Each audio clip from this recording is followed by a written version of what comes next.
Hi friends, welcome back to my YouTube channel Soumya Achar vlogs in Kannada. ಎಲ್ಲರೂ ಹೇಗಿದ್ದೀರಾ? ಎಲ್ಲರೂ ಚೆನ್ನಾಗಿದ್ದೀರಾ ಅಂತ ಅನ್ಕೊತೀನಿ. ನಾನು ಕೂಡ ತುಂಬಾ ಚೆನ್ನಾಗಿದ್ದೀನಿ. ಇನ್ನಿದು ಶನಿವಾರದ ವ್ಲಾಗ್ ಆಗಿರುತ್ತೆ. ಶನಿವಾರ ಮಧ್ಯಾಹ್ನದಿಂದ ವ್ಲಾಗ್ನ ಸ್ಟಾರ್ಟ್ ಮಾಡ್ಕೊತಾ ಇದ್ದೀನಿ. ಆಗಲೇ ಟೈಮು 12:30 ಆಗಿತ್ತು. ಇನ್ನಿವತ್ತು ಶ್ರಾವಣ ಶನಿವಾರ, 2ನೇ ಶ್ರಾವಣ ಶನಿವಾರ. ಮನೆಯಲ್ಲಿ ಪೂಜೆ ಮಾಡಬೇಕಿತ್ತು, ಆದರೆ ನಾನು ಸಂಜೆ ಮಾಡ್ಕೊಳ್ಳೋಣ ಅಂತ ಅಂದ್ಬಿಟ್ಟು ಹೇರ್ ಪ್ಯಾಕ್ ಹಾಕ್ಕೊಂಬಿಡೋದಕ್ಕೆ ರೆಡಿಯಾಗಿದ್ದೀನಿ.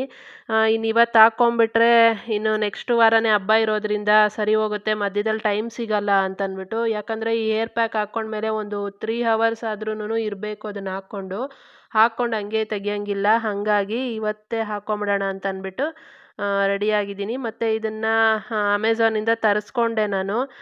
ಯಾವುದದು ಅಂತ ನಾನು ಹೇಳ್ತೀನಿ.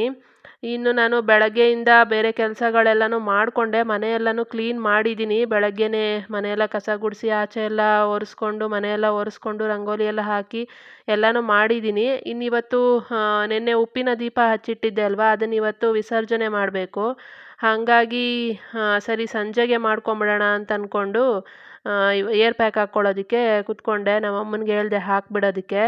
ಇನ್ನು ಆ ಹೇರ್ ಪ್ಯಾಕ್ಗೆ ನಾನು ಅಮೆಝಾನಿಂದ ತರಿಸ್ಕೊಂಡಿದ್ದೆ ಅಂತ ಹೇಳಿದ್ನಲ್ವಾ, ನ್ಯಾಟ್ ಹ್ಯಾಬಿಟ್ ಅಂತ. ನಿಜವಾಗ್ಲೂ ಫ್ರೆಶ್ ಆಯುರ್ವೇದಿಕ್ ಹೇರ್ ಪ್ಯಾಕ್ ಅದು. ಯಾವುದೇ ಕೆಮಿಕಲ್ ಇಲ್ಲ ಅದರಲ್ಲಿ. ಮತ್ತು ರಿಚ್ ಬ್ರೌನ್ ಕಲರ್ ಕೊಡುತ್ತೆ. ಹೇರ್ ಶೇಡ್ ಮಾತ್ರ ಸಕ್ಕತ್ತಾಗಿರುತ್ತೆ. ಇದನ್ನು ಹಚ್ಕೊಂಡಾದ್ಮೇಲೆ, ನಾನು ಇದೇ ಫಸ್ಟ್ ಏನಲ್ಲ, ಇದಕ್ಕೆ ಮುಂಚೆ 2 ಸಲ ಯೂಸ್ ಮಾಡಿದ್ದೀನಿ. ಹಾಗಾಗಿ ನಾನು ಇದನ್ನು ಹೇಳ್ತಾ ಇರೋದು. ಮತ್ತು ನನಗೆ ಫ್ರಂಟಲ್ಲಿ ವೈಟ್ ಹೇರ್ಸ್ಗಳು ಇದ್ವು. ವೈಟ್ ಹೇರ್ಸ್ಗಳು ತುಂಬ ಒಂದು 4-5 ಅಲ್ಲಲ್ಲಿ ಕಾಣಿಸ್ತಾ ಇದ್ವು. ಅದನ್ನು ಹೆಂಗೆ ಇದು ಮಾಡೋದು ಗೊತ್ತಾಗಲಿಲ್ಲ. ಮತ್ತು ನನಗೆ ಈ ಹೇರ್ ಕಲ್ಲರ್ಗಳೆಲ್ಲ ಹಾಕ್ಕೊತಾರೆ ಅಲ್ವಾ, ಅವೆಲ್ಲ ನನಗೆ ಇಷ್ಟ ಆಗಲ್ಲ, ಕೆಮಿಕಲ್ ಇರೋದು. ಅದಕ್ಕೆ ಯೋಚನೆ ಮಾಡ್ತಾ ಇದ್ದೆ, ಸ್ಟಾರ್ಟಿಂಗೇ ನಾನು ಕೆಮಿಕಲ್ ಯೂಸ್ ಮಾಡಿಬಿಟ್ರೆ ಕೂದಲು ಹಾಳಾಗುತ್ತೆ, ಮತ್ತು ಅದರಿಂದ ಬೇರೆ ಥರ ಪ್ರಾಬ್ಲಮ್ಸ್ಗಳು ಬರುತ್ತೆ. ಹಾಗಾಗಿ ಅಮೆಝಾನಲ್ಲಿ ಹುಡುಕಿದಾಗ ನನಗೆ ಇದು ಸಿಕ್ಕಿದ್ದು. ಮತ್ತಿದು ರೆಡಿ ಟು ಯೂಸು. ಎಲ್ಲನೂ ರೆಡಿ ಮಾಡಿ ಸೋಕ್ಡ್ ಮಾಡಿ ಇಟ್ಟಿರ್ತಾರೆ. ಬ್ಲ್ಯಾಕ್ ಟೀ ಮತ್ತು ಹರ್ಬ್ಸಿಂದ ಮಿಕ್ಸ್ ಮಾಡಿ ಇಟ್ಟಿರ್ತಾರೆ.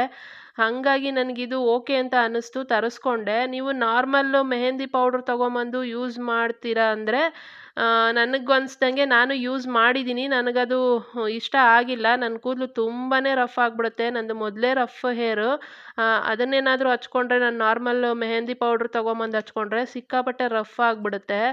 ಇದರಲ್ಲಿ ಆ ಥರ ರಫ್ ಏನೂ ಆಗಲ್ಲ, ಮತ್ತು ಶೈನ್ ಆಗಿರುತ್ತೆ ಹೇರು, ಮತ್ತು ಚೆನ್ನಾಗಿ ಗ್ರೋತ್ ಆಗುತ್ತೆ ಅಂತ ಇದ್ದಿದ್ದಕ್ಕೆ ನಾನು ಒಂದು 2 ಸಲ ಯೂಸ್ ಮಾಡಿದ್ದೀನಿ. ಇದು ಒಂದು ಆರ್ಡ್ರ್ ಮಾಡಿಕೊಂಡ್ರೆ 2 ಪ್ಯಾಕ್ ಬರುತ್ತೆ. ಒಂದು 20 ಡೇಸ್ ಗ್ಯಾಪಲ್ಲಿ 2 ಹಚ್ಕೊಬೋದು. ಅಂದರೆ 20 ಡೇಸ್ಗೆ ಒಂದೊಂದು ಹಚ್ಕೊಬೋದು. ಒಂದು ಪ್ಯಾಕು ನನ್ನ ಥರ ಕೂದಲಿರೋರಿಗೆ ಒಬ್ಬರಿಗೆ ಒಂದು ಸತಿಗೆ ಆಗುತ್ತೆ. ನಾನು ಅದ್ರ ಜೊತೆಲಿ ಮೊಸರು ಕೂಡ ಮಿಕ್ಸ್ ಮಾಡ್ಕೊತೀನಿ. ಇದರಲ್ಲಿ ಎಕ್ಸ್ಟ್ರಾ ಮಿಕ್ಸ್ ಮಾಡೋ ಅವಶ್ಯಕತೆ ಏನೂ ಇಲ್ಲ, ಎಲ್ಲ ಅವರೇ ಹಾಕಿರ್ತಾರೆ. Rajasthani henna, amla, shikakai, triphala, manjistha, bhringraj, rosemary, black tea water, ಇದಿಷ್ಟು ಹಾಕಿ ಮಿಕ್ಸ್ ಮಾಡಿ ರೆಡಿ ಮಿಕ್ಸ್ ಕೊಟ್ಟಿರ್ತಾರೆ.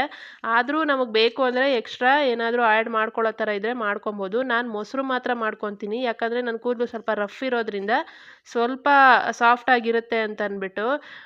ಇನ್ನು ಮಾಮೂಲಿ ಮೆಹಂದಿ ಕಲಸಿ ಹಚ್ಕೊಂಡ್ರೆ ನನಗೆ ಯಾಕೆ ಆಗಲ್ಲ ಅಂದರೆ, ಸಿಕ್ಕಾಪಟ್ಟೆ ರಫ್ ಆಗುತ್ತೆ, ಮತ್ತು ಅದನ್ನು ವಾಶ್ ಮಾಡೋದಕ್ಕೂ ಕಷ್ಟ ಆಗುತ್ತೆ.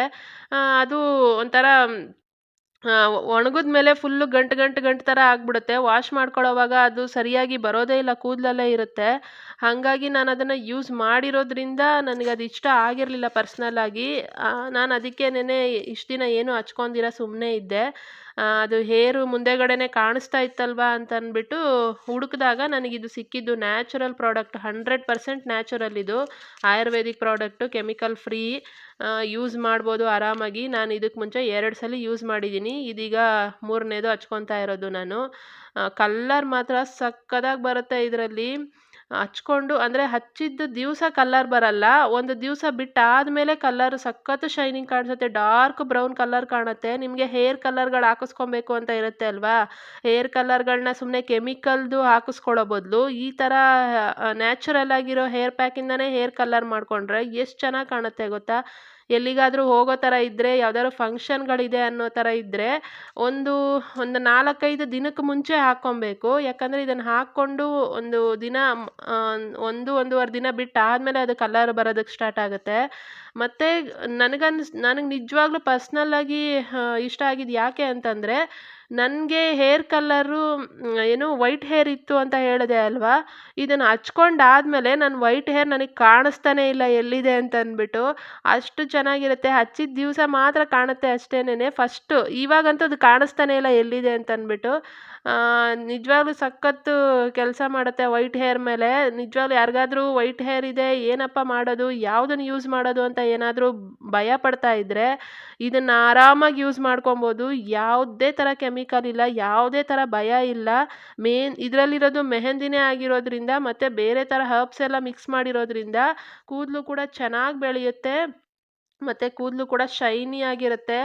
ಸ್ಟ್ರೈಟ್ ಹೇರ್ ಇರೋರ್ಗಂತೂ ಇನ್ನೂ ಚೆನ್ನಾಗಿ ಕಾಣಿಸುತ್ತೆ. ನಂದು ರಫ್ ಹೇರು, ನನಗೆ ಅಷ್ಟು ಚೆನ್ನಾಗಿ ಕಾಣುತ್ತೆ. ಇನ್ನು ಸ್ಟ್ರೈಟ್ ಹೇರ್ ಇರೋರಿಗೆ ಇನ್ನೂ ಚೆನ್ನಾಗಿ ಕಾಣುತ್ತೆ. ನನಗೆ ಕರ್ಲಿ ಹೇರ್ ಆಗಿರೋದ್ರಿಂದ ಏನು ಹಚ್ಕೊಂಡ್ರೂ ನನ್ನ ಕೂದಲಿಗೆ ಸರಿ ಹೋಗಲ್ಲ. ತುಂಬಾ ರಫ್ ಆಗಿಬಿಡುತ್ತೆ. ಇದು ನನಗೆ ನಿಜವಾಗ್ಲೂ ಓಕೆ. ಹಚ್ಕೊಂಡಾದ್ಮೇಲೆ ಇದನ್ನು ಒಂದು 3 ಅವರ್ ಆದರೂ ಇರಬೇಕು.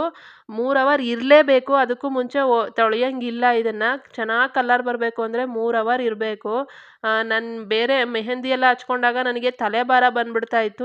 ಅಷ್ಟೊತ್ತೆಲ್ಲ ನನಗೆ ಇಟ್ಕೊಳಕ್ಕೆ ಆಗ್ತಾನೇ ಇರಲಿಲ್ಲ. ಹಾಗಾಗಿ ನಾನು ಹಚ್ಕೊತಾ ಇರಲಿಲ್ಲ. ಇದನ್ನು ಹಚ್ಕೊಂಡ್ಮೇಲೆ ನನಗೆ ಯಾವುದೇ ಥರ ತಲೆಭಾರ ಆಗಲಿ ಏನಾಗಲಿ ಆಗಲ್ಲ. 3 ಅವರ್ಸ್ ನಾನು ಇದ್ದೇ ಇರ್ತೀನಿ ಇದನ್ನು ಹಚ್ಕೊಂಡು. ಹಂಗಾಗಿ ನಾನು ಇದನ್ನು ಹೇಳ್ತಾ ಇದ್ದೀನಿ. ನಿಮ್ಗೆ ಯಾರಿಗಾದ್ರೂ ಬೇಕಿದ್ದರೆ ನಾನು ಡಿಸ್ಕ್ರಿಪ್ಷನಲ್ಲಿ ಲಿಂಕ್ ಹಾಕಿರ್ತೀನಿ, ಪರ್ಚೇಸ್ ಮಾಡ್ಕೊಳ್ಳಿ. ನಿಜವಾಗ್ಲೂ ಸಖತ್ತಾಗಿರುತ್ತೆ ಮತ್ತು ನ್ಯಾಚುರಲ್ ಆಗಿರೋದ್ರಿಂದ ಯಾವುದೇ ಥರ ಭಯ ಬೇಡ. ಆರಾಮಾಗಿ ಹಚ್ಕೊಬೋದು. ಇದನ್ನು ಹಚ್ಕೊಂಡ್ಮೇಲೆ ವೈಟ್ ಹೇರ್ಸ್ ಮೆಹಂದಿ ಹಚ್ಕೊಂಡ್ಮೇಲೆ ವೈಟ್ ಹೇರ್ಸ್ ಜಾಸ್ತಿ ಆಗಿಬಿಡುತ್ತೆ ಅಂತ ಹೇಳಿದ್ರು ನನಗೆ. ನಾನು ಇದೊಂದು 2 ತಿಂಗಳಿಂದ ಯೂಸ್ ಮಾಡಿದ್ದೀನಿ. ನನಗೆ ಇರೋದು ಕೂಡ ಕಾಣಿಸ್ತಾ ಇಲ್ಲ. ಜಾಸ್ತಿ ಅಂತೂ ಆಗಿಲ್ಲ ನಿಜವಾಗ್ಲೂನು. ಹಂಗಾಗಿ ನಾನು ಹೇಳ್ತಾ ಇದ್ದೀನಿ. ನಾನು ಹಚ್ಕೊಂಡ್ಮೇಲೆ ನನಗೆ ಎಕ್ಸ್ಪೀರಿಯನ್ಸ್ ಆದಮೇಲೆ ನಾನು ಹೇಳ್ತಾ ಇರೋದು ಇದನ್ನು. ಯೂಸ್ ಮಾಡೋ ಥರ ಇದ್ದರೆ ಪರ್ಚೇಸ್ ಮಾಡಿ ಯೂಸ್ ಮಾಡ್ಕೊಳ್ಳಿ. ನಿಜವಾಗ್ಲೂ ಚೆನ್ನಾಗಿದೆ ಪ್ರಾಡಕ್ಟ್ ಮಾತ್ರ. ಇನ್ನು ಇದನ್ನು ನಾನು ಈ ಥರ ಒಂದು ಬಟ್ಲು ಮೊಸರು ತಗೊಂಡು ಅದ್ರ ಜೊತೆ ರೆಡಿ ಮಿಕ್ಸ್ ಪ್ಯಾಕ್ನ ಹಾಕ್ಕೊಂಡು ನೀಟಾಗಿ ಮಿಕ್ಸ್ ಮಾಡ್ಕೊತೀನಿ. ಯಾಕೆ ಮೊಸರು ಹಾಕ್ಕೊತಾ ಇರೋದು ಅಂದರೆ ಅದೇ ನನ್ನ ಕೂದಲು ಮೊದಲೇ ಏನು ರಫ್ ಇದೆ ಅಲ್ವಾ, ಹಾಗಾಗಿ. ಮತ್ತು ಇದನ್ನು ಹಚ್ಕೊಳ್ಳೋವಾಗ ಯಾವುದೇ ಥರ ಆಯಿಲ್ ಹಾಕಿರಬಾರ್ದು ತಲೆಗೆ. ನೀಟಾಗಿ ಏರ್ ವಾಶ್ ಆಗಿರಬೇಕು. ನಾನು ನೆನ್ನೆನೇ ತಲೆಗೆ ಸ್ನಾನ ಮಾಡಿದ್ರಿಂದ ಇವತ್ತು ಬೆಳಗ್ಗೆನೇ ಇದನ್ನು ಹಚ್ಕೊತಾ ಇರೋದು. ಇದನ್ನು ಹಚ್ಕೊಂಡು 3 ಅವರ್ ಆದಮೇಲೆ ಕೋಲ್ಡ್ ವಾಟರಲ್ಲೇ ತೊಳಿಬೇಕು. ಯಾವುದೇ ಥರ ಬಿಸಿ ನೀರು ಕಾಯಿಸ್ಕೊಂಡೆಲ್ಲ ಸ್ನಾನ ಮಾಡೋಂಗಿಲ್ಲ. ಶಾಂಪೂ ಹಾಕಿ ತೊಳೆಯೋಂಗಿಲ್ಲ. ತಣ್ಣೀರಲ್ಲೇ ತೊಳ್ಕೊಬೇಕು ಕೂದಲನ್ನ. ನಾನು ಏನು ಶವರ್ ಆನ್ ಮಾಡಿಬಿಟ್ಟು ಕೂದಲು ಅದನ್ನು ಬಿಟ್ಬಿಡ್ತೀನಿ. ಅದರಲ್ಲಿ ನೀಟಾಗಿ ವಾಶ್ ಆಗುತ್ತೆ. ವಾಶ್ ಆದಮೇಲೆ ಎಲ್ಲೂ ಕೂಡ ಒಂದಿಷ್ಟೂ ಮೆಹಂದಿ ಉಳ್ಕೊಂಡಿರೋದು ಕಾಣಿಸೋದೇ ಇಲ್ಲ. ಅಷ್ಟು ನೀಟಾಗಿ ವಾಶ್ ಆಗಿರುತ್ತೆ. ನಾನು ಮೆಹಂದಿ ಪೌಡ್ರ್ ಮಿಕ್ಸ್ ಮಾಡಿನೂ ಹಚ್ಚಿ ನೋಡಿದ್ದೀನಲ್ವ, ಅದಕ್ಕೂ ಇದಕ್ಕೂ ಡಿಫ್ರೆನ್ಸು ಸಿಕ್ಕಾಪಟ್ಟೆ ಇದೆ. ಹಾಗಾಗಿ ನಾನು ಇದನ್ನು ಹೇಳ್ತಾ ಇರೋದು. ನಿಜವಾಗ್ಲೂ ಆರಾಮಾಗಿ ಟ್ರೈ ಮಾಡ್ಬೋದು. ವಾಶ್ ಮಾಡ್ಕೊಳ್ಳೋಕ್ಕೆ ಯಾವುದೇ ಕಷ್ಟ ಇಲ್ಲ. ಶವರ್ ಆನ್ ಮಾಡಿಕೊಂಡು ಅದ್ರ ಕೆಳಗೆ ಕೂದಲು ಬಿಟ್ಬಿಟ್ರೆ ನೀಟಾಗಿ ಎಲ್ಲ ಬಂದ್ಬಿಡುತ್ತೆ. ಮತ್ತು ಅದು ತೊಳೆದಾದ್ಮೇಲೆ ಎಷ್ಟು ಸಾಫ್ಟ್ ಫೀಲ್ ಆಗುತ್ತೆ ಗೊತ್ತಾ ಕೂದಲು. ನಿಜವಾಗ್ಲೂ ಸಖತ್ತಾಗಿರುತ್ತೆ. ನನಗೆ ತುಂಬಾ ಇಷ್ಟ ಆಗಿಯೇ ನಾನು ಇದನ್ನು 2ನೇ ಸಲ ತರಿಸ್ಕೊಂಡಿರೋದು. ಇದು 3ನೇ ಪ್ಯಾಕೆಟ್ ಹಚ್ತಾ ಇರೋದು. ಇನ್ನೊಂದು ಪ್ಯಾಕೆಟ್ ಇದೆ. ಇನ್ನೊಂದು 20 ಡೇಸು ಬಿಟ್ಟು ಹಚ್ಕೊಬೋದು. ಆರಾಮಾಗಿ 20 ದಿನಕ್ಕೊಂದ್ಸರಿ ಹಚ್ಕೊಬೋದು. ಸಾಕನ್ಸುತ್ತೆ 20 ದಿನಕ್ಕೊಂದ್ಸರಿ. ನಾನು ಹಾಗೆ ಮಾಡ್ತಾ ಇರೋದು. ತುಂಬ ವೈಟ್ ಹೇರ್ ಇದ್ದರೆ ಒಂದು 15 ಡೇಸ್ಗೊಂದ್ಸರಿ ಓಕೆ, ಪರವಾಗಿಲ್ಲ. ಏನು ಅಷ್ಟು ಅವಶ್ಯಕತೆ ಇಲ್ಲ. ಬೇಗ ಕಲರ್ ಚೇಂಜ್ ಆಗಲ್ಲ. ಇದನ್ನು ಹಚ್ಕೊಂಡ್ಮೇಲೆ ನೀವು 20 ದಿನ ಆದ್ರೂ ನಿಮ್ಮ ವೈಟ್ ಹೇರ್ ಕಾಣಿಸೋದೇ ಇಲ್ಲ. ಅಷ್ಟು ಚೆನ್ನಾಗಿ ಕಲರ್ ಆಗಿರುತ್ತೆ. ಫುಲ್ ಡಾರ್ಕ್ ಬ್ರೌನ್ ಆಗುತ್ತೆ. ಸಕ್ಕತ್ತಾಗಿ ಕಾಣುತ್ತೆ ಮಾತ್ರ ಕೂದಲು. ಬಿಸಿಲಿಗೆ ಹೋದರೆ ಮಾತ್ರ ಎಷ್ಟು ಚೆನ್ನಾಗಿ ಶೈನಿಂಗ್ ಆಗ್ತಾ ಇರುತ್ತೆ. ಆದರೆ ಅದು ಒಂದು ದಿನ ಆಗಬೇಕು. ಒಂದು ದಿನ ಆದಮೇಲೆ ಶೈನಿಂಗ್ ಕಾಣಿಸೋದು. ಇದನ್ನು ವಾಶ್ ಮಾಡಿ ಆದಮೇಲೆ ಏನು ಕೊಬ್ಬರಿ ಎಣ್ಣೆ ಹಚ್ಚಬೇಕು ತಲೆಗೆ. ನೀಟಾಗಿ ಕೂದಲು ಪೂರ್ತಿ ಎಣ್ಣೆನ ಹಾಕ್ಕೊಬೇಕು. ಆವಾಗಲೇ ಅದು ಚೆನ್ನಾಗಿ ಇದಾಗೋದು. ಏನು ಚೆನ್ನಾಗಿ ಸಾಫ್ಟಾಗಿ ಮಾರನೇ ದಿನಕ್ಕೆ ಚೆನ್ನಾಗಿ ಕಾಣಿಸುತ್ತೆ ಕೂದಲು. ಹಾಗಾಗಿ ಇದನ್ನು ಕೋಲ್ಡ್ ವಾಟರಲ್ಲೇ ವಾಶ್ ಮಾಡ್ಕೊಂಡ್ಮೇಲೆ ವಾಶ್ ಮಾಡಿದ ತಕ್ಷಣ ಹಚ್ಚಂಗಿಲ್ಲ. ರಾತ್ರಿಗೆ ಹಚ್ಕೊಬೇಕು ಕೊಬ್ಬರಿ ಎಣ್ಣೆನ. ನಾನು ಕೂಡ ಹಾಗೆ ಮಾಡೋದು. ರಾತ್ರಿ ಮಲಗೋಕ್ಕೂ ಮುಂಚೆ ನೀಟಾಗಿ ಕೊಬ್ಬರಿ ಎಣ್ಣೆನ ಹಚ್ಬಿಟ್ಟು ನೀಟಾಗಿ ಜಡೆ ಎಣ್ಕೊಂಡು ಮಲ್ಕೊಳ್ಳೋದು. ಎಣ್ಣೆ ಹಚ್ಕೊಂಡು ದಿಂಬು ಕವರ್ಗೆಲ್ಲ ಆಗಲ್ವಾ ರಾತ್ರಿ ಹೆಂಗೆ ಎಣ್ಣೆ ಹಚ್ಕೊಂಡು ಮಲ್ಕೊಳ್ಳೋದು ಅಂದರೆ, ನಾನು ದಿಂಬು ಮೇಲೆ ಟವಲ್ ಏನಾದರೂ ಹಾಕ್ಕೊತೀನಿ. ಹಂಗಾಗಿ ಏನೂ ಪ್ರಾಬ್ಲಮ್ ಇಲ್ಲ. ಇನ್ನು ಎಣ್ಣೆ ಹಚ್ಕೊಂಡ್ರೇ ಅದು ಚೆನ್ನಾಗಿ ಕಾಣೋದು. ಇನ್ನು ಮಾರನೇ ದಿನ ನೀವು ಶಾಂಪೂ ಹಾಕಿ ಸ್ನಾನ ಮಾಡ್ಕೊಬೋದು. ನಾನು ಒಂದಿನ ಈಗ ಶನಿವಾರ ಹಚ್ಚಿದ್ದೀನಲ್ವಾ, ಭಾನುವಾರ ನಾನೇನು ತಲೆಗೆ ಮಾಡಲ್ಲ, ಸೋಮವಾರ ಮಾಡ್ಕೊತೀನಿ. ಅಲ್ಲಿವರೆಗೂ ನಾನು ಶಾಂಪೂ ಹಾಕಕ್ಕೆ ಹೋಗಲ್ಲ. ಸೋಮವಾರನೇ ಮಾಡ್ಕೊಳ್ಳೋದು. ಇನ್ನು ಮೆಹಂದಿ ಎಲ್ಲ ಹಚ್ಕೊಂಡಾದ್ಮೇಲೆ ನಮ್ಮಮ್ಮ ಈ ಥರ ಮೈಕೈ ಎಲ್ಲ ಮೆತ್ತಿಸಿ ಇಟ್ಟಿದ್ರು. ಅದಕ್ಕೆ ನಾನು ಅದೊಂದು ಹಳೆ ಬಟ್ಟೆ ಹಾಕ್ಕೊಳ್ಳೋದು, ಮತ್ತೆ ಮೇಲೆ ಒಂದು ವೇಲ್ ಹಾಕ್ಕೊಳ್ಳೋದು. ಅದು ಮೊಸರು ಹಾಕಿರೋದ್ರಿಂದ ಸ್ವಲ್ಪ ಏನು ನೀರು ನೀರು ಥರ ಸೋರ್ತಾ ಇರುತ್ತೆ. ಮೊಸರು ಹಾಕದೆ ಹೋದ್ರೆ ಏನೂ ಸೋರಲ್ಲ, ಹಚ್ಕೊಂಡು ಆರಾಮಾಗಿರ್ಬೋದು. ಮೊಸರು ಹಾಕಿರೋದ್ರಿಂದ ಅದು ಕರಗಿ ಸ್ವಲ್ಪ ನೀರು ನೀರು ಥರ ಬರ್ತಾ ಇರುತ್ತೆ. ಹಾಗಾಗಿ ಆ ಬಟ್ಟೆನ ಇಟ್ಕೊಂಡಿರ್ತೀನಿ ಒರೆಸ್ಕೊತಾ ಇರೋದಕ್ಕೆ. ಇನ್ನು ನಿನ್ನೆ ಅರ್ಧಂಬರ್ಧ ಮಾಡಿ ಇಟ್ಟಿದ್ನಲ್ವಾ ಸೀರೆನ, ಹಾಗಾಗಿ ಅದನ್ನ ಇವತ್ತು ಕಂಪ್ಲೀಟ್ ಮಾಡಿಬಿಡೋಣ, ಇನ್ನೇನು ಕೆಲಸ ಇಲ್ಲ ಅಂತ ಅಂದ್ಕೊಂಡು ಅದನ್ನು ಕಂಪ್ಲೀಟ್ ಮಾಡಿಕೊಂಡೆ. ಅದನ್ನು ಕಂಪ್ಲೀಟ್ ಮಾಡಿ ಆದಮೇಲೆ ಇನ್ನಿವತ್ತು ಸಂಜೆಗೆ ನಾನು ಏನು ವಿಸರ್ಜನೆ ಮಾಡಬೇಕಿತ್ತಲ್ವ, ನಿನ್ನೆ ಉಪ್ಪಿನ ದೀಪ ಹಚ್ಚಿದ್ದಿದ್ದು. ಅದಕ್ಕೆ ಇನ್ನು ರೆಡಿ ಮಾಡ್ಕೊಳ್ಳೋದಕ್ಕೆ ಅಂತೇಳ್ಬಿಟ್ಟು ಸ್ನಾನ ಮಾಡಿಕೊಂಡು ಬಂದೆ. ಸ್ನಾನನ ಅದೇ ಹೇಳ್ದಂಗೆ ನಾನು ಶವರ್ ಕೆಳಗೆ ನಿಂತ್ಕೊಂಡ್ಬಿಡ್ತೀನಿ. ಸ್ವಲ್ಪ ತಣ್ಣೀರಂದರೆ ನನಗೂ ಆಗಲ್ಲ, ಆದ್ರೂನು ಇದರಲ್ಲಿ ಮಾತ್ರ ನಾನು ತಣ್ಣೀರಲ್ಲೇ ಮಾಡ್ಕೊತೀನಿ. ಇನ್ನು ಅರ್ಧಂಬರ್ಧ ತಲೆನ ಕ್ಲೀನ್ ಮಾಡ್ಕೊಂಡಿರ್ತೀನಲ್ವ, ಇನ್ನು ಹಂಗೇನೆ ಶವರ್ ಕೆಳಗೆ ನಿಂತ್ಕೊಂಡು ಸ್ನಾನ ಮಾಡಿಬಿಡ್ತೀನಿ. ನನಗೆ ತಣ್ಣೀರಂದರೆ ಆಗೋದೇ ಇಲ್ಲ. ತಣ್ಣೀರಲ್ಲಿ ಸ್ನಾನ ಮಾಡಾದ್ಮೇಲೆ ಫುಲ್ ನಡ್ಕ ಸ್ಟಾರ್ಟ್ ಆಗೋಯಿತು. ಹಾಗಾಗಿ ಮೇಲ್ಗಡೆ ಹೆಂಗೂ ಬಿಸಿಲು ಬರ್ತಾ ಇತ್ತಲ್ವ, ಅಲ್ಲಿ ಹೋಗ್ಬಿಟ್ಟು ನಿಂತ್ಕೊಂಡೆ. ನೀಟಾಗಿ ಬಿಸಿಲಲ್ಲಿ ಕೂದಲನ್ನ ಒಣಗಿಸ್ಕೊಂಡೆ. ಈ ಥರ ತಣ್ಣೀರಲ್ಲಿ ಸ್ನಾನ ಮಾಡಿದಾಗ ಕೂದಲನ್ನ ಸ್ನಾನ ಮಾಡಿದಾಗ ನಾರ್ಮಲಾಗಿ ಬಿಸಿಲಲ್ಲೇ ಒಣಗಿಸ್ಕೊಬೇಕು ಕೂದಲನ್ನ. ಹೇರ್ ಡ್ರೈಯರು ಅದೆಲ್ಲ ಯೂಸ್ ಮಾಡಬಾರ್ದು, ಹೇರ್ಗೆ ಒಳ್ಳೇದಲ್ಲ, ಬೇಗ ಹೇರ್ ಡ್ಯಾಮೇಜ್ ಆಗಿಬಿಡುತ್ತೆ. ನಾನು ಯಾವುದೇ ಥರ ಪ್ರಾಡಕ್ಟು ನನಗೆ ಇಲ್ಲಿ ತನಕ ನಿಜವಾಗ್ಲೂ ಕೊಬ್ಬರಿ ಎಣ್ಣೆ, ಹರಳೆಣ್ಣೆ ಬಿಟ್ಟು ನಾನು ಇನ್ನೇನೂ ಹಾಕಲ್ಲ. ಒಂದು ಮೀರಾ ಶ್ಯಾಂಪು ಹಾಕ್ಕೊತೀನಿ ಅಷ್ಟೇನೆ. ಡವ್ ಶಾಂಪು ಹಾಕ್ತಾಯಿದ್ದೆ ಮುಂಚೆ. ಡವ್ ಶಾಂಪು ಕೂಡ ತುಂಬಾ ರಫ್ ಆಗುತ್ತೆ ಕೂದಲು, ಸಿಕ್ಕಾಪಟ್ಟೆ ಕೂದಲು ಉದುರ್ತಾ ಇತ್ತು. ಹಾಗಾಗಿ ಅದನ್ನು ಬಿಟ್ಬಿಟ್ಟೆ ನಾನು. ಮೀರಾ ಶಾಂಪು ಹಾಕ್ಕೊತೀನಿ ಅಷ್ಟೇನೆ. ಇತ್ತೀಚೆಗೆ ಅದನ್ನ ಹಾಕ್ಕೊಂಡ್ಮೇಲೆ ಸ್ವಲ್ಪ ಕೂದಲು ಉದ್ರೋದು ಕಮ್ಮಿ ಆಗಿದೆ. ಈ ಮೆಹಂದಿ ಹಾಕ್ಕೊಂಡ್ಮೇಲೆ ಕೂದಲು ಬೆಳೀತಾ ಇದೆ ನನಗೆ. ನೋಡ್ತಾ ಇರ್ಬೋದು, ಮೊದಲು ನನಗೆ ಇಷ್ಟು ಉದ್ದ ಕೂದಲು ಇರಲಿಲ್ಲ. ಈ ನಡುವೆ ಈ ಕೂದಲು ಇಷ್ಟು ಉದ್ದ ಬೆಳ್ಕೊಂಡಿರೋದು. ಕೂದಲು ಬೆಳೆಯೋದಕ್ಕೆ ಸಿಕ್ಕಾಪಟ್ಟೆ ಹೆಲ್ಪ್ ಮಾಡುತ್ತೆ ಇದರಲ್ಲಿರೋ ಪ್ರಾಡಕ್ಟ್ಗಳು, ಹಂಗಿದೆ. ಬೇಕಿದ್ರೆ ಟ್ರೈ ಮಾಡಿ ನೋಡಿ. ನಿಮ್ಗೆ ಓಕೆ ಆದರೆ ನನಗೆ ಕಮೆಂಟಲ್ಲಿ ಹೇಳಿ ಹೆಂಗಾಯಿತು ಏನು ಅಂತ. ನನಗೆ ನಿಜವಾಗ್ಲೂ ಪರ್ಸ್ನಲಾಗಿ ಸಿಕ್ಕಾಪಟ್ಟೆ ಇಷ್ಟ ಆಗಿ ನಾನು ಇದನ್ನು ಹೇಳಬೇಕು ಅಂತ ನಿಮ್ಮ ಹತ್ರ ಹೇಳ್ತಾ ಇರೋದು.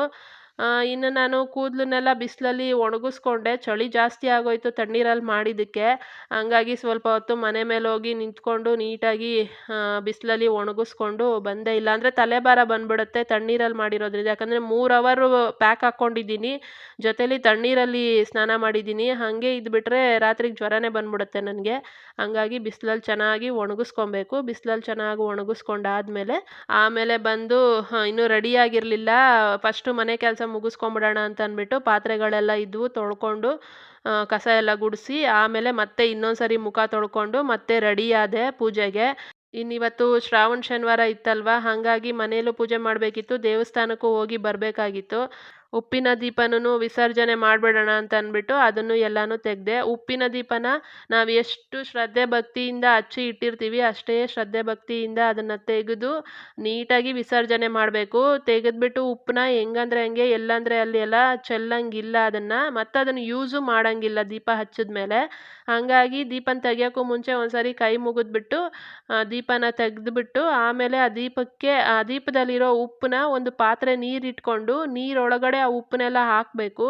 ಉಪ್ಪನ್ನ ಹಾಕಿಬಿಟ್ಟು ಅದು ಕರಗಬೇಕು. ಆ ನೀರಲ್ಲಿ ಚೆನ್ನಾಗಿ ಕರಗಿಸಾದ್ಮೇಲೆ ಅದನ್ನು ಅಡುಗೆ ಮನೆ ಸಿಂಕಲ್ಲೇ ಚೆಲ್ಲಬೇಕು. ಇಲ್ವಾ ಎಲ್ಲಾದರೂ ಯಾರು ತುಳಿದೇ ಇರೋ ಜಾಗ ಅಥವಾ ಯಾವುದು ಯೂಸ್ ಇಲ್ಲದೆ ಇರೋ ಗಿಡಗಳಿರ್ತವೆ, ಅಂಥದ್ರ ಮೇಲೆ ಹಾಕ್ಬೋದು. ಅಂಥವೆಲ್ಲೂ ಇಲ್ಲಿ ಹುಡ್ಕೊಂಡು ಹೋಗೋಕ್ಕಾಗಲ್ಲ ನಾವು. ಹಾಗಾಗಿ ಏನು ಅಡುಗೆ ಮನೆ ಸಿಂಕಲ್ಲೇ ಹಾಕೋದು. ಸಿಂಕಲ್ಲಿ ಹಾಕ್ಬಿಟ್ಟು ನೀರು ಬಿಟ್ಬಿಡಬೇಕು ನೀಟಾಗಿ. ಇನ್ನು ಇದನ್ನು ಬೇರೆ ಕಡೆ ಬಚ್ಚಲ ಮನೆಯಲ್ಲಾಗಲಿ ಬೇರೆ ಕಡೆ ಎಲ್ಲ ಚೆಲ್ಲಕ್ಕೆ ಹೋಗಬಾರ್ದು. ಅಡುಗೆ ಮನೆ ಸಿಂಕಲ್ಲಿ ಹಾಕ್ಕೊಬೋದು. ಹಾಗಾಗಿ ನಾನು ಅದನ್ನು ಕರಗಿಸ್ಬಿಟ್ಟು ಸಿಂಕಲ್ಲೇ ಹಾಕ್ಕೊಂಡಿದ್ದು. ಈ ಥರ ಉಪ್ಪಿನ ದೀಪನ ತೆಗೆದಿರೋದು. ಇನ್ನು ಮಾಮೂಲಿಯಾಗಿ ಇವತ್ತು ಶ್ರಾವಣ ಶನಿವಾರ ಅಲ್ವಾ, ದೇವ್ರ ಗುಡಿನೆಲ್ಲ ಕ್ಲೀನ್ ಮಾಡಿಕೊಂಡು ಧೂಳೆಲ್ಲ ತೆಗೆದ್ಬಿಟ್ಟು ಒಣಗಿರೋ ಹೂವೆಲ್ಲ ತೆಗೆದ್ಬಿಟ್ಟು ಮತ್ತೆ ಹೂವಿಟ್ಬಿಟ್ಟು ದೇವ್ರಿಗೆ ದೀಪನೂ ಹಚ್ಚಿದೆ. ಆಮೇಲೆ ನಮ್ಮಮ್ಮ ದೇವಸ್ಥಾನಕ್ಕೆ ಹೋಗಿ ಬರೋಣ ಅಂತಂದರು. ಇಲ್ಲೇ ವೆಂಕಟರಮಣ ಸ್ವಾಮಿ ದೇವಸ್ಥಾನ ಇದೆ. ಹಾಗಾಗಿ ಅಲ್ಲೋಗಿ ವೆಂಕಟರಮಣ ಸ್ವಾಮಿ ದೇವಸ್ಥಾನಕ್ಕೆ ಹೋಗಿ ಅಲ್ಲೂ ಅರ್ಚನೆ ಪೂಜೆ ಎಲ್ಲ ಮಾಡಿಸ್ಕೊಂಡು ದೇವ್ರ ದರ್ಶನ ಮಾಡಿಕೊಂಡು ಆರತಿ ತಗೊಂಡು ಬಂದ್ವಿ ಮನೆಗೆ. ಬಂದ ಮೇಲೆ ನಾನು ಇನ್ನೇನು ಮಾಮೂಲಿಯಾಗಿ ಅಡುಗೆ ಏನು ಮಾಡಬೇಕು ಅದೆಲ್ಲ ಮಾಡಿಕೊಂಡು ಊಟ ಎಲ್ಲ ಮಾಡ್ಕೊಂಡಿದ್ದಾಯಿತು. ಇನ್ನು ರಾತ್ರಿಗೆ ಮಲಗೋಕ್ಕೂ ಮುಂಚೆ ನಾನು ಕೊಬ್ಬರಿ ಎಣ್ಣೆನ ನೀಟಾಗಿ ಕೂದಲಿಗೆಲ್ಲ ಹಚ್ಕೊಂಡು ಆಮೇಲೆ ನೀಟಾಗಿ ಜಡೆ ಎಣ್ಕೊಂಡು ಮಲಗಿರೋದು. ಇನ್ನು ಈ ಇವತ್ತಿನ ವ್ಲಾಗು ಇಷ್ಟೇನೆ. ನನ್ನ ವ್ಲಾಗ್ ನಿಮ್ಗೇನಾದರೂ ಇಷ್ಟ ಆಗಿದರೆ ಪ್ಲೀಸ್ ಒಂದು ಲೈಕ್ ಮಾಡಿ, ಶೇರ್ ಮಾಡಿ, ಸಬ್ಸ್ಕ್ರೈಬ್ ಮಾಡ್ಕೊಳ್ಳಿ. ನೆಕ್ಸ್ಟ್ ವ್ಲಾಗಲ್ಲಿ ಸಿಗ್ತೀನಿ. ಇಲ್ಲಿ ತನಕ ಯಾರೆಲ್ಲ ನನಗೆ ಸಬ್ಸ್ಕ್ರೈಬ್ ಮಾಡಿಕೊಂಡು ಕಮೆಂಟ್ಗಳು ಮಾಡಿ, ಲೈಕ್ಗಳು ಮಾಡಿ ನನಗೆ ಸಪೋರ್ಟ್ ಮಾಡ್ತಾ ಇದ್ದೀರಾ ಎಲ್ರಿಗೂ ಥ್ಯಾಂಕ್ ಯು ಸೋ ಮಚ್. ಇದೇ ಥರ ನಿಮ್ಮ ಸಪೋರ್ಟು ನನಗೆ ಇನ್ನೂ ಇದೇ ಥರ ಇರಲಿ ಮುಂದಕ್ಕೂನು. ಇನ್ನು ನೆಕ್ಸ್ಟ್ ವ್ಲಾಗಲ್ಲಿ ಸಿಗ್ತೀನಿ ನಾನು. ಬಾಯ್ ಬಾಯ್.